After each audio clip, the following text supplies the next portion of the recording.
Roger, it's hard to get through all this without realizing that the focus, first and foremost, has to be on the flight instructor. That ultimately, that's the boots on the ground, if you will, in the flight training industry. Talking to you the other day, a question came up that I wanted to pose to you now. Okay, I want you to use a lot of your imagination. I'm an 18-year-old flight instructor. The ink's still wet on my ticket. I'm about to go out and commit aviation in a big way commercially for the first time in my life and go out and teach real live people to fly real live airplanes. Right. And here you are, Roger Sharp, after all the experience you've had in a number of venues and now here at Redbird, what advice do you have for a brand new flight instructor? That you may believe that it's true, but your flying skills are irrelevant. All you have to be able to do is to make sure that the training environment in the aircraft is safe for the learner.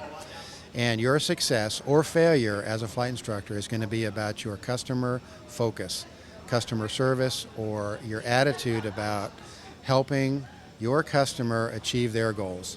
You do that and you will have more people that want to train with you than you will have time in the week to do it. If you don't, you will become like many flight instructors who unfortunately think they may be the best pilot on the field. And of course, if you didn't think you were the best pilot on the field, maybe you shouldn't be an instructor.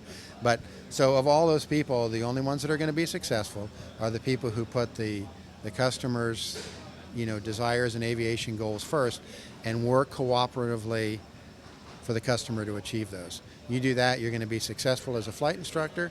Those skills are going to carry you through in corporate aviation or airlines and carry you right through any flying activity that you go through. If all you want to be is a very good technician, keep the ink on your CFI and go fly somewhere where you don't have to deal with people, and that'll be your success. What advice do you have about not only getting involved in the business, but staying in the business and becoming the kind of flight instructor we can all look up to?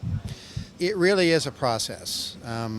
It is unfortunate, but right now you can become certified as a flight instructor with having very little teaching ability. As a matter of fact, currently the way it's perceived in the industry, in many ways tested in the industry, it is just, hey, can you do these commercial maneuvers at the same time you're talking? And of course, that's a good entry-level position. And the skills that you learned in the flight instructor program are probably going to fare you well for the first 100 hours or so to keep you and the person that you're flying with safe. But as time develops, you need to keep focusing on, how can I do what I'm doing in a better way? How can I clarify my message in a way that is more universally understandable? And somewhere along those lines, an attitude switch is going to take place, and you're going to realize what your job as a flight instructor really is, and it really wasn't about flying. And I went through this same question, I guess, because I have been a career trainer in the military and then, of course, in my non-military life. And my first instruction job in the military was T-38s, and we went to T-38 instructor school at Randolph, and it's a backseat flying school, and really it was how to not kill yourself in the first 100 hours when you can't see out the front of the jet. That was really what the school was about.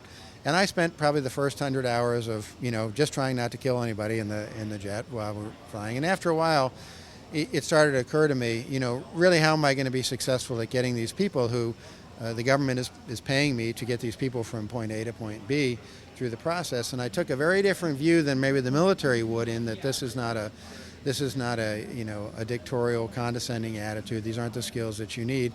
Every individual comes with different strengths and weaknesses. You have to find out what they are and work on those. And in that process, you will seek knowledge that helps you be successful with a wider variety of people who come to you in terms of trying to achieve an aviation goal. There is more than enough information out there that is available. There is lots of very sage advice, and there's good literature about tips on being instructors, and it's available. All you got to do is want it. And now with the internet, just do it, and you'll get better at it.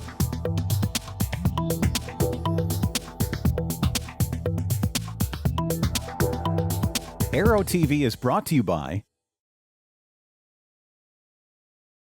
Since the early days of powered flight, pilots have struggled with landing in crosswinds. In fact, crosswinds and wind gusts cause more landing accidents than fog, thunderstorms, and icing combined. That's where the Redbird X-Wind SE comes in. By placing pilots in gusty crosswind conditions for extended periods of time, the X-Wind SE gives instructors all the time they need to teach the pilot the proper techniques for landing in crosswind conditions. For more information on Redbird X-Wind SE and Redbird's entire line of flight training devices, visit www.redbirdflightsimulations.com.